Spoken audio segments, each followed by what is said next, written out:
There have been many efforts to relocate the abattoir over the past 3 years. After council decided to develop the Waratah estate as a residential area, it was decided that a meatworks was not in line with the plans. So the town clerk, Mr. Barry Lewis, was instructed to find a new site. 17 were considered, but all rejected. The most recent proposal was at Redhead, but residents' disapproval forced council to drop that option. Now the council has had enough and wants to recoup some of the $7 million the project has cost. Redundancy payments to the sacked workers was $3.8 million alone. Council will try and sell the site. It's hoped $2 million will be realised from that sale. The equipment, valued around $40,000, will be auctioned at the end of this month. Former employees of the abattoir are angry at the move, saying Newcastle deserves to have its own meat-killing operation. They've given notice that the issue is far from over and are planning a meeting in the Trades Hall later this morning. They'll be calling for a green ban currently on the abattoir building to be extended to the whole Waratah estate.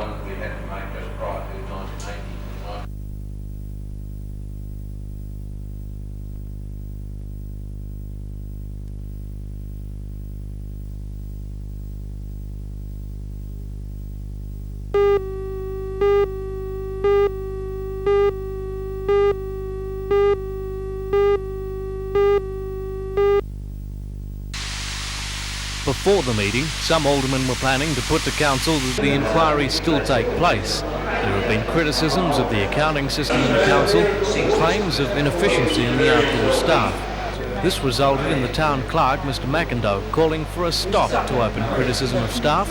In particular, he and the city engineer were in the firing line. But the meeting resulted in a vote of confidence by council of all its staff.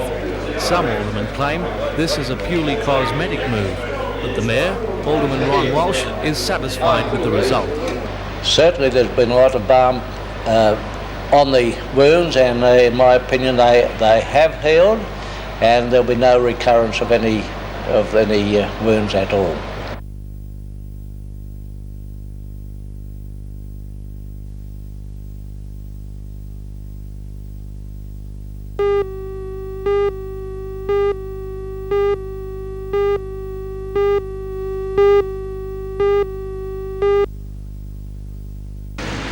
The idea of converting the Frederick Ash building site into an international hotel was first floated last November when the town clerk, Mr. Barry Lewis, was sent overseas to find money to fund the project. Last night, the planning committee recommended that the plan be approved in general. The proposal involves the erection of a 242-bed hotel with restaurant, coffee shop, tavern bars, meeting rooms and a 6-level parking station. The West Bank will be located in a new banking chamber included in the plans. Whilst a number of design deficiencies are evident relative to traffic and parking arrangements, the committee felt the proposal is satisfactory. A feature of the design was the retention of the Frederick Ash facade on Hunter Street, a move which has the endorsement of the New South Wales Heritage Council. There's no indication yet when the council will finally approve the project or when building will commence.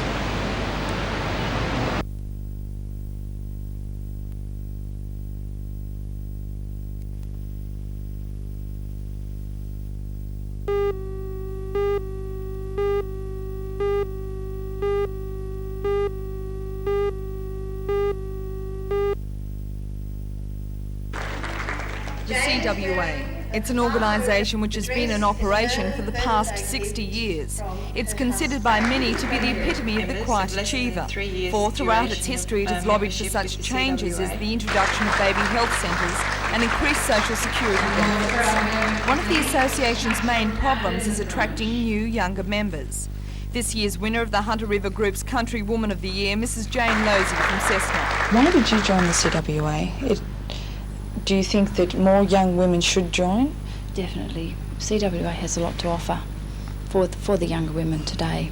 It's not, but it does have a high percentage of older members, but only because we haven't been publicising what CWA has to offer for the younger woman. And I think it has a very promising future.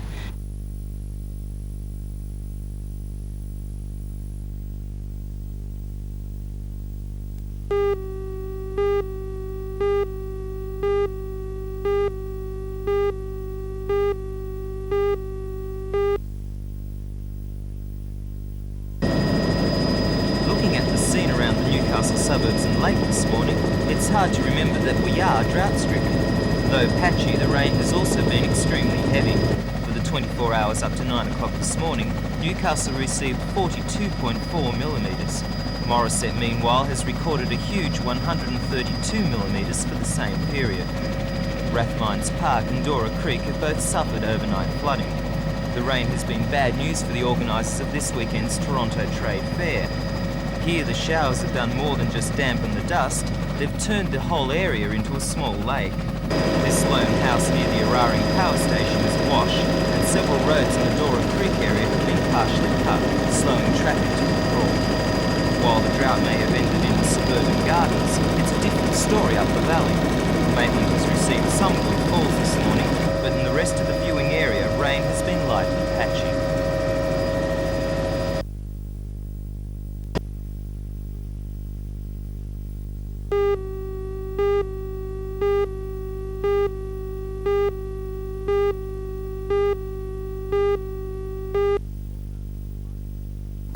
Forecasts that the mining industry would face a tough year have been frequent and have come from both unions and mining companies.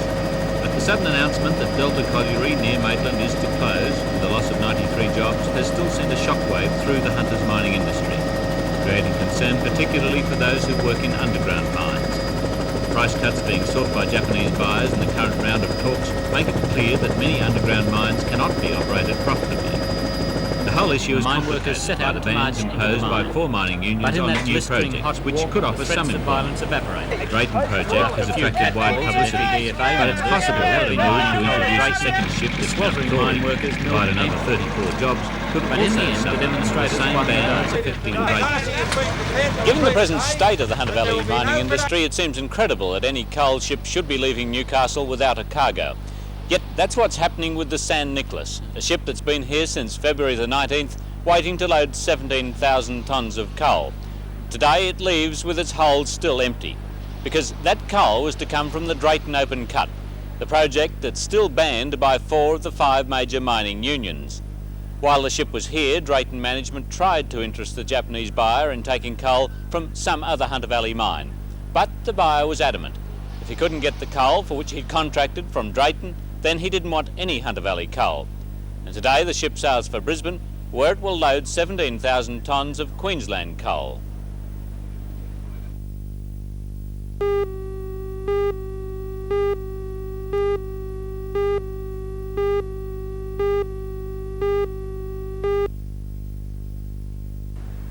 Thank you, John. Good morning. Looks like a different picture out here at the moment. The clouds seem to have cleared just a little, the sun's even shining. There has been a lot of rain along the coast during the night, but it looks like we're going to have a little bit of a break from it today. Around the beaches this morning, waves around 1.2 to 1.5 metres, the swell fairly straight from the east, the wind at the moment from the southeast, conditions just a little choppy and bumpy, the best it's been for a few days though, and the possibility that we may find a few waves during the day for the board riders. Coming on towards high tide later this morning, conditions will be too full, the best waves will be found early this morning, or perhaps during the early hours of this afternoon. If you'd like to go for a swim, please still take care, because all of our city beaches have bad rips and bad undertows, and you should only be swimming between the flags. For the weather today, the forecast reads a few showers with sunny breaks developing, mild to warm and humid conditions, southeasterly winds at 20 to 40 kilometres per hour. Seas slight to moderate on a low to moderate swell. Newcastle today heading for a top of 25 degrees, Skene expecting 29, and the outlook for Saturday and Sunday, a few showers, chiefly in the mornings. High tide coming up at 10:45 this morning, 1.6 metres. Low tide will be at 4:56 this afternoon at 0.4 of a metre. Well, that's our look at the surf and weather this morning. A good story for the board riders for a change. A few waves around, rideable conditions, at least in the early morning and the early afternoon. And for the swimmers, conditions are slowly improving. It looks like being a great weekend. Have a good weekend. We'll be back again on Monday morning.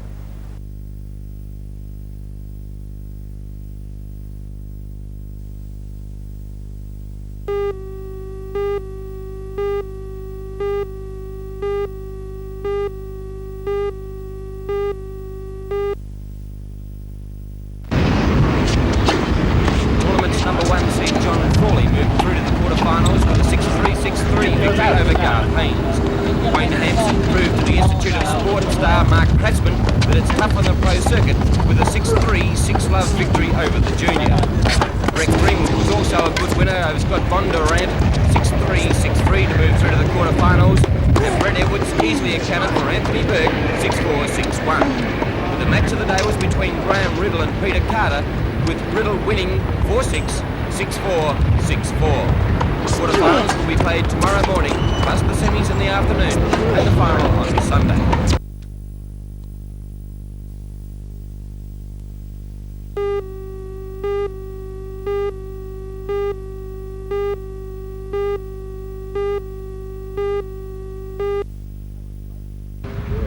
Alan Baker of the St George Club and Hamilton's Charlie Daggle proved too strong for Jerry Subelich and Darryl Saunders and took out the title 19 shots to 13.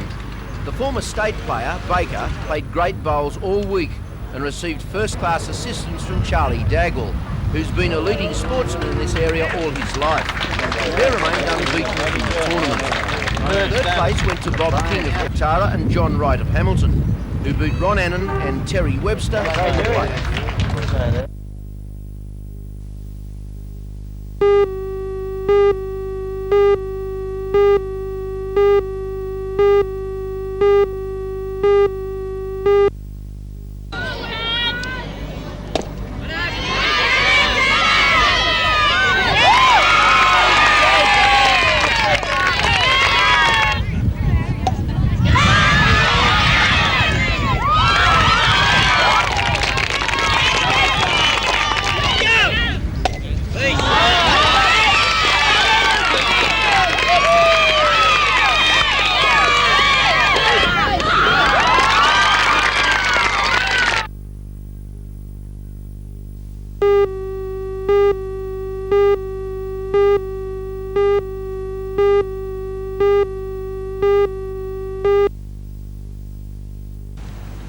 The weekend brought steady rain to most of New South Wales, and good falls were recorded in the west of the state where the effects of the drought are most severe. In the Hunter Valley, while falls were only light and not quite drought-breaking, they should certainly be of some assistance to our farmers. Between 9 a.m. and 3 p.m. yesterday, 25 millimetres fell at Tokal, 4 at Jerry's Plains and 3 at both Merriwar and Cessnock. At Nobby's, 9 millimetres was recorded, and at Williamtown 13. But the good news is that there's more to come. There's a low pressure system travelling in a southwesterly direction over the state, and that should bring another 2 days of rain to most areas, including the Hunter.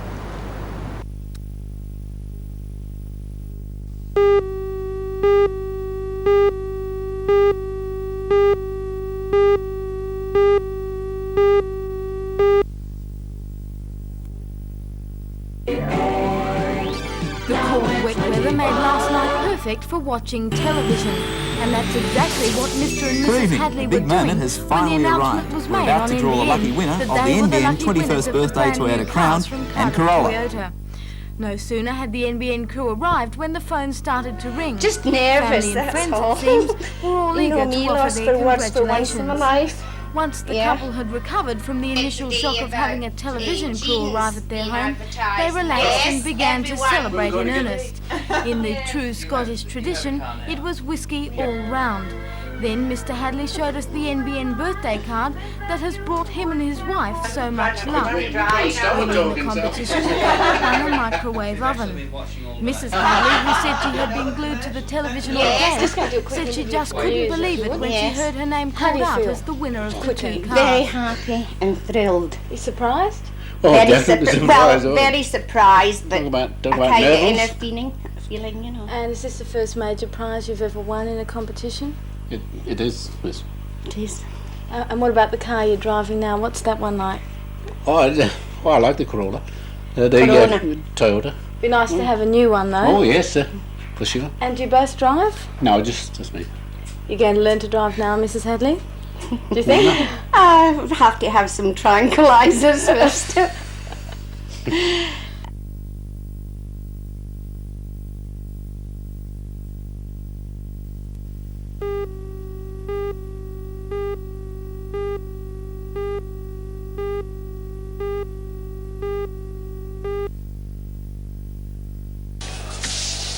The three-day ski flying competition at Harachov in Czechoslovakia was won overall by the new world champion Klaus Oswald of East Germany.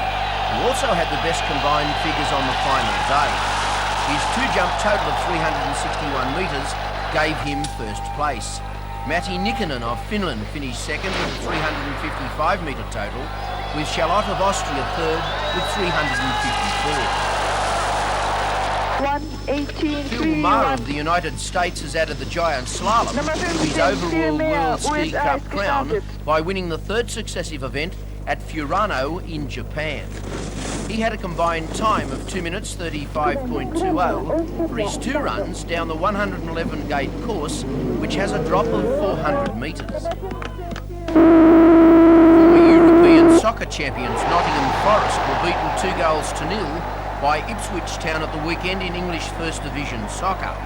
England's striker Paul Mariner was the destroyer, while Forest contributed to their own demise with a poorly taken penalty.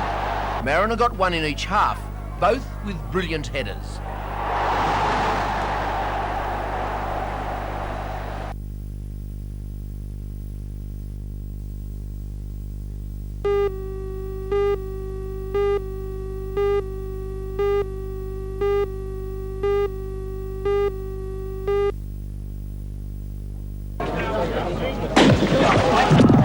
Fast and furious start despite the heavy conditions on the Gateshead course. A good start is essential, as it's impossible to make much progress through such a big field around the 6 laps of the 2-kilometre circuit. Early in the race, the big names were prominent. De Castella in the green and gold, number 15, and Salazar in the maroon and white, number 429, kept a close eye on each other. The Ethiopians and the Kenyans kept up a fast pace, and the lead changed many times. The World Championships are now one of the leading events in the athletic calendar, and runners train to be at their peak for this big race. Towards the end of the final circuit, it was clear that De Castella would not be in the leading group. It was Salazar, Lopez of Portugal, Mugai of Kenya, and Dubili of Ethiopia who made the last desperate dash for the line, with Dubili the winner in a blanket finish. De Castella was just 8 seconds behind. Dubili, an Ethiopian army private, continues in the great tradition of Ethiopian runners like Bedi Bitila and Muhammad Kabir. He has a great future. He's just 20 years old and started running just 18 months ago.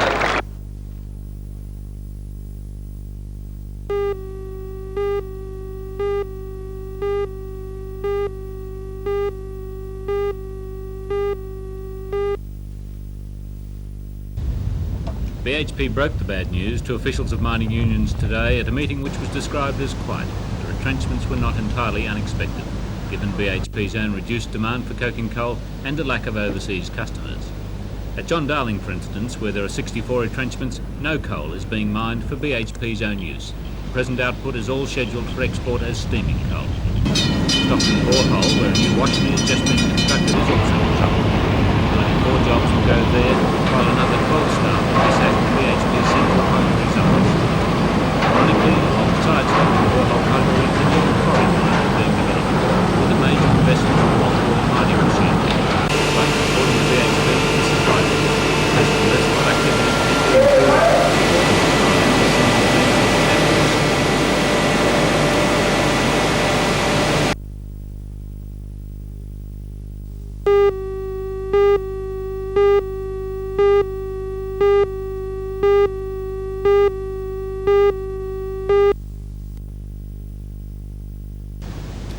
The retrenchments were announced yesterday at a meeting of mining unions. They were not entirely unexpected given BHP's own reduced demand for coking coal and the lack of overseas customers.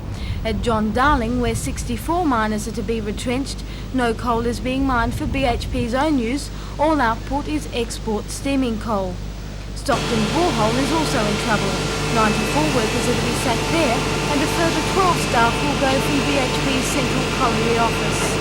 Meanwhile, the Industries Assistance Commission has recommended that the Australian steel industry be placed on a holding operation basis for the next 5 years, and that it be granted only limited extra protection. BHP officials have expressed disappointment in the IAC report, which they say doesn't go far enough. The company says unless it gets a better deal, it will cancel plans for a $2,400 million modernisation plan. The leading steelworkers union, the Federated Iron Workers Association, has spoken out strongly against the report, calling it a band-aid solution. The Commission report, however, is only a draft. The final report will be presented to the government later this year.